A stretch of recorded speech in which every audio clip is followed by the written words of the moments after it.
کہ حضور نے فرمایا جب میت کو دفن کر کے فارغ ہو جاؤ تو اس کی قبر پر کھڑے رہو.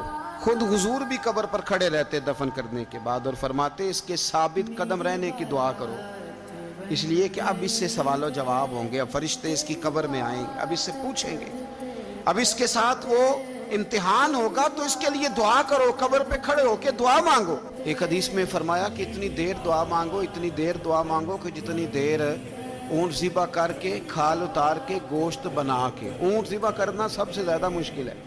اونٹ ذبح کر کے کھال اتار کے گوشت بنا کے بانٹ دیتے ہو، اتنی دیر مرنے والے کی قبر پہ کھڑے رہ کے دعا مانگا کرو، کیونکہ اب فرشتے آئیں گے، سوال و جواب ہوگا.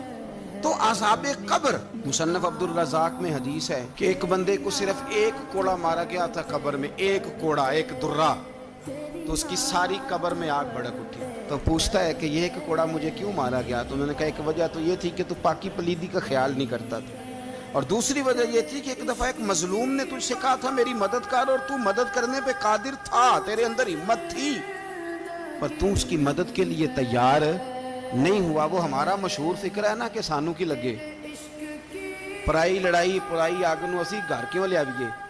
تو وہ جو ہمارا خاص معاملہ ہے نا کہ کسی کی مدد نہیں کرنی، وہ ہمیں خراب کرتی ہے، وہ ہمیں خراب کرتی ہے، ہمارے حالات بگڑ جاتے ہیں. ہم مدد کرنے پہ قادر ہوتے ہیں پر کسی مظلوم کی مدد، ایک کوڑا لگا تو پوری قبر میں آگ بھڑک اٹھی.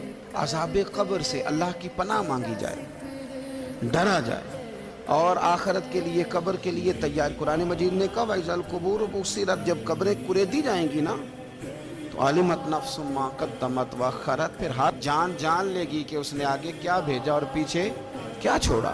میرے عزیز، اپنی قبر کے لیے، اپنی آخرت کے لیے فکر کریں، تیاری کریں.